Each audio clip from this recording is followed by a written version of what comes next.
All right, latest Harvard-Harris poll run by our pal Mark Penn.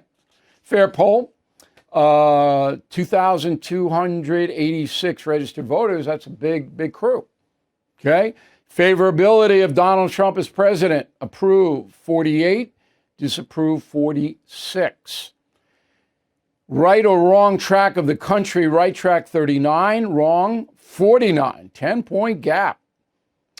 Next question, do you approve of the Republican Party or disapprove? Approve 51, disapprove 49.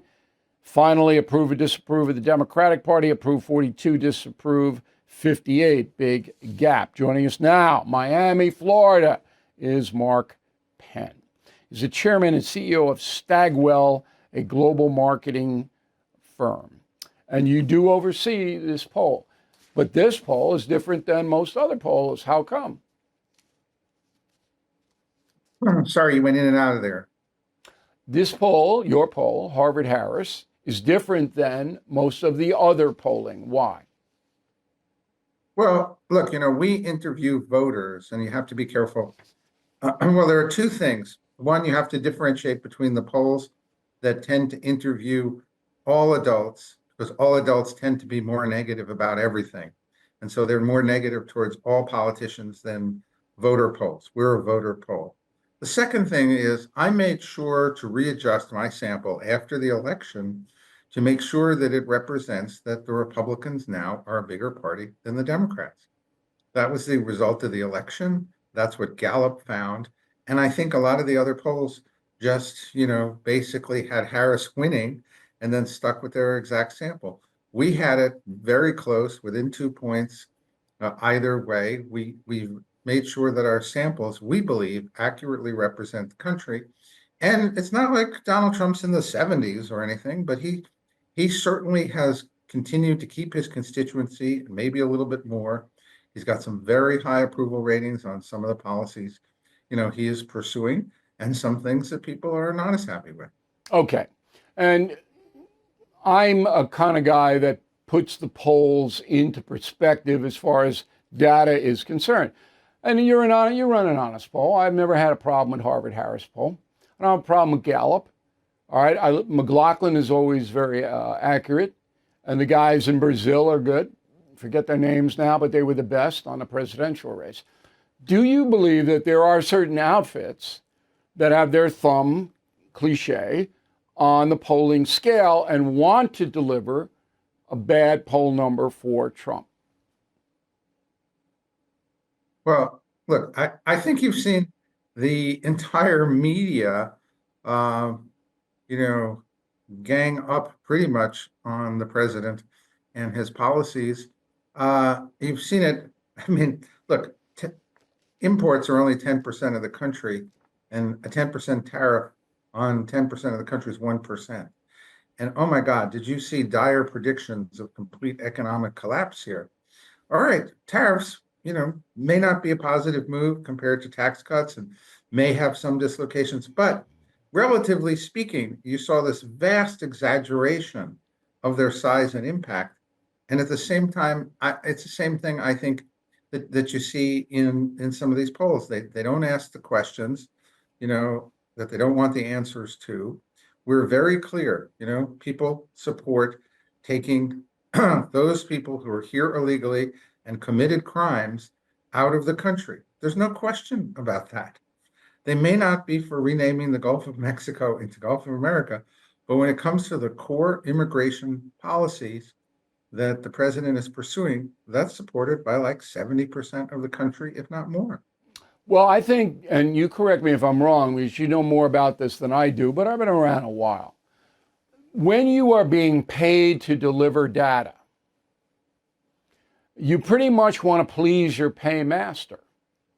It's a psychological thing.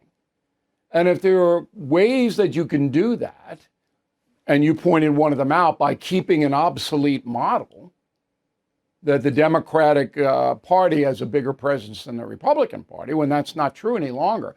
But nobody knows whether you're keeping that or not, except you, and you want to get paid, you'll keep the obsolete model. That just makes sense, right? Well, the Harvard, let me say that the Harvard-Harris poll is done as a it. Uh, Purely because I felt that newspaper polls were no longer reflecting the kind of more accurate polling that Yeah. I did at the White House when I worked with President Clinton. Because, I mean, I went back and I saw, well, sanctuary cities. Would you think it's popular that cities don't pick up people who are designated as and committed crimes and deport them?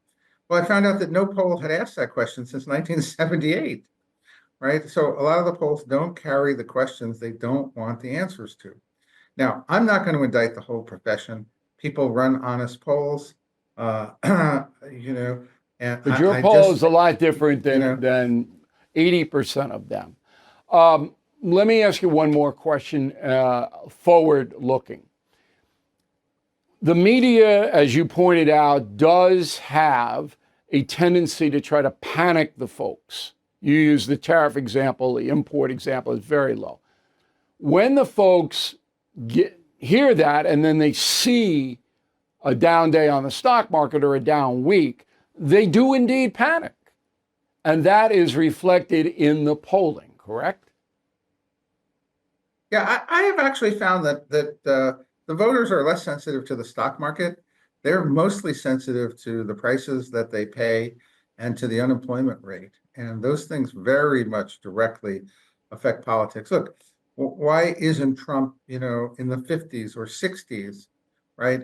Because the most important issue right now is inflation, and people haven't experienced inflation coming down or prices down, even though gas and eggs are down somewhat.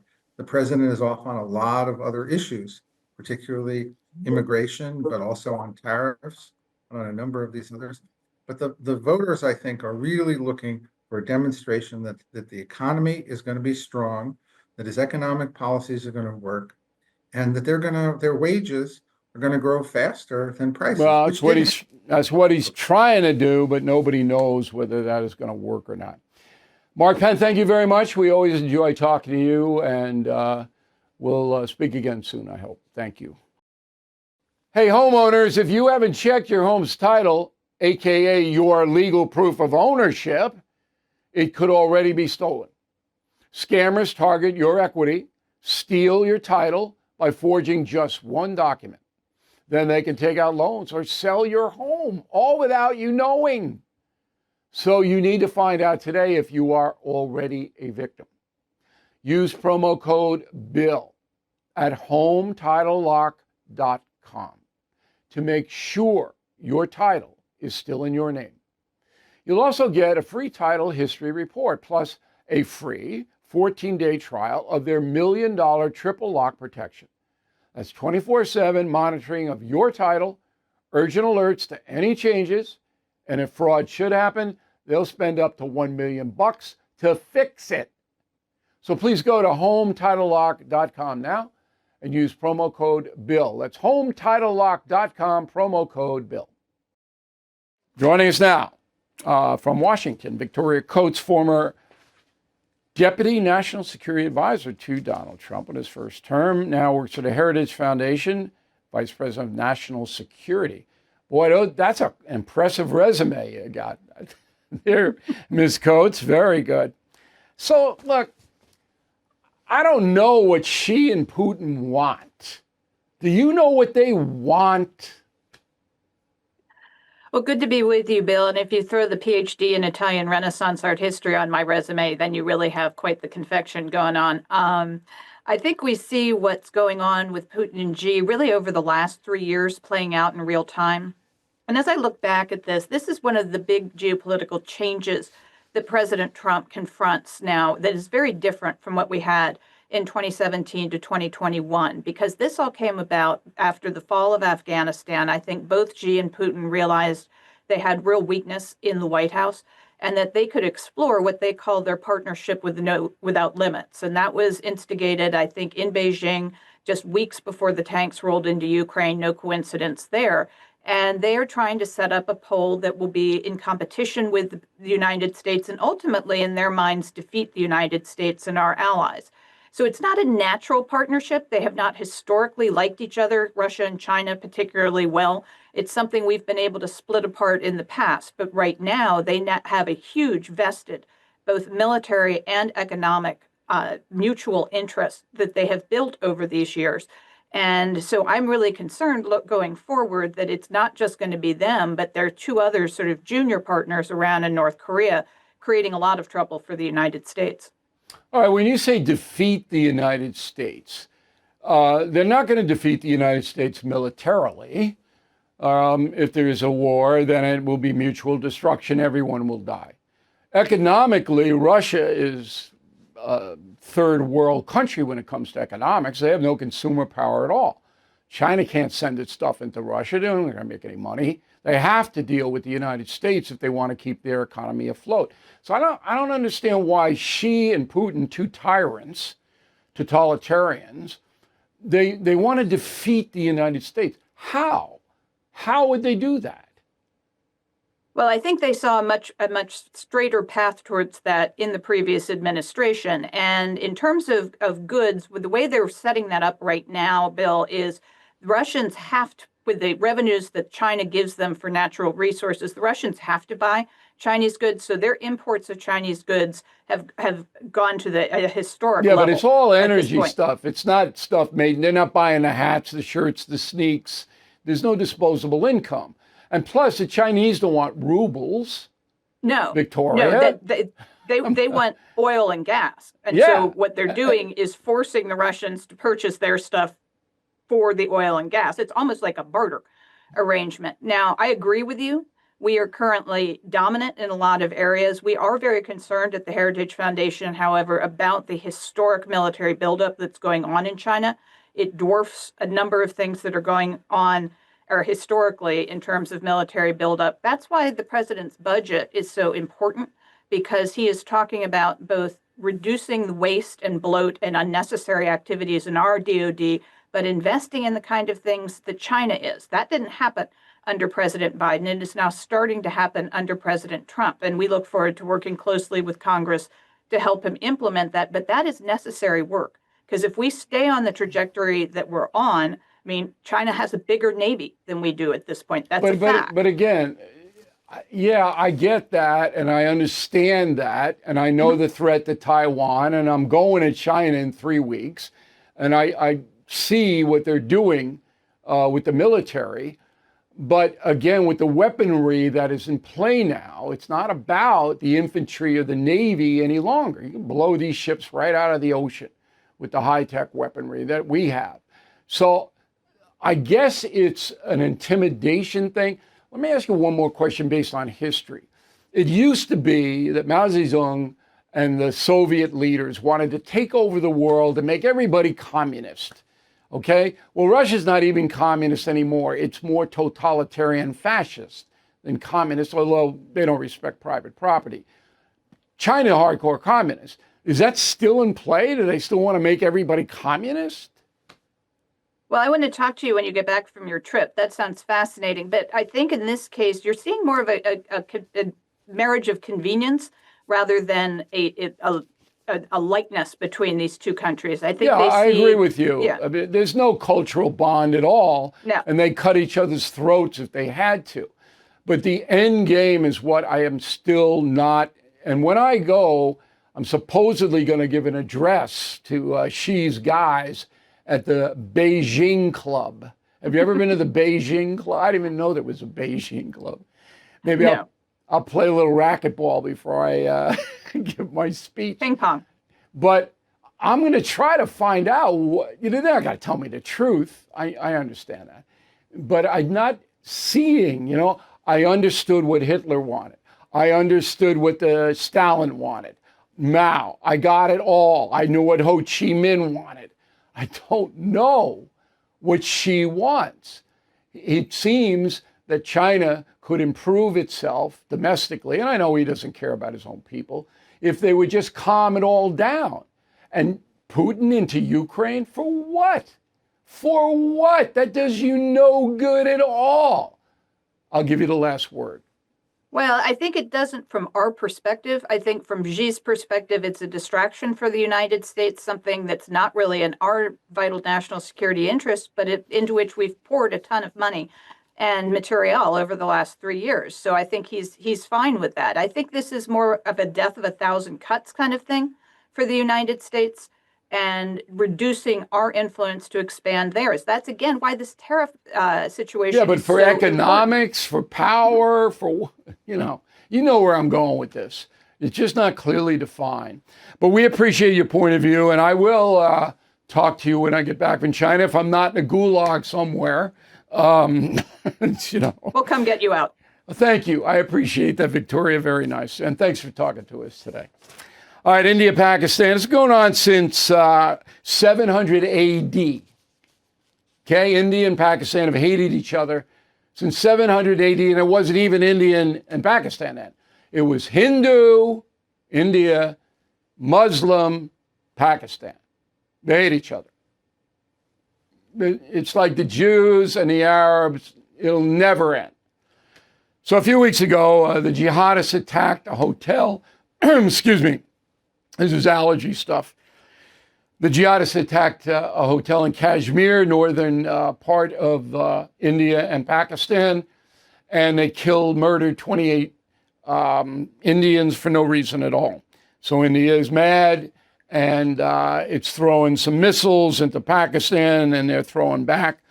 Now, the press, of course, says, "Ooh, two nuclear nations," or look, you pinheads, I know you don't know anything out there, network news people. I understand you don't know anything. If you are a nuclear nation next to another nuclear nation and you drop or use a nuclear bomb, your own people will die. Okay, do you understand now? So you look at the map. Right. Anyway, flare-ups happen every year or so. Don't know what's going to come out. We're following it. Back home. Attorney General Pam Bondi announces the biggest fentanyl bust in history. This is off the Sinaloa cartel in Mexico. As we said, we have to take care of these boys. It happened in the Southwest. Okay? So Colorado, Nevada, New Mexico, Arizona, joint federal local task force. Listen to the numbers. Okay, 3 million fentanyl-laced pills. 3 million. Okay? 7.5 kilos of cocaine, 4.5 kilos of heroin, 49 rifles and pistols, 35 kilos of methamphetamine. This is all from Sinaloa. Okay? So they used their people. 6 of those arrested, undocumented migrants. Okay, there you go, open border Joe Biden. And good for them. Now, none of these people should get bail. And if they're convicted, they should get, 30 years? See, if you would punish these people harshly, it would make it more difficult for them to operate. Crime at an all-time high, so you might already own a firearm.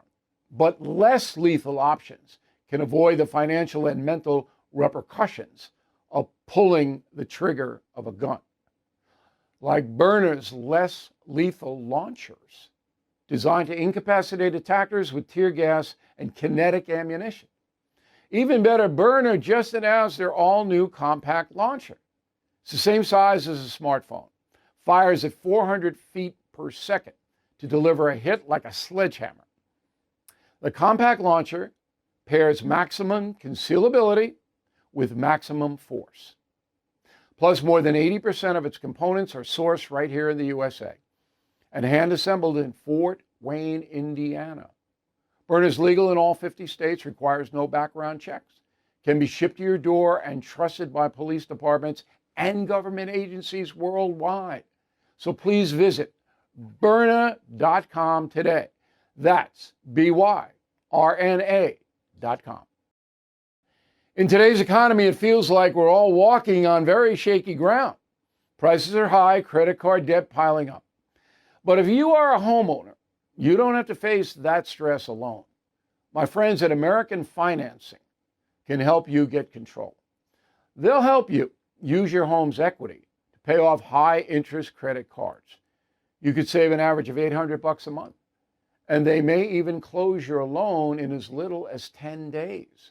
Costs nothing to get started, and you might even be able to delay 2 mortgage payments. times like these, that extra cushion can go a long way.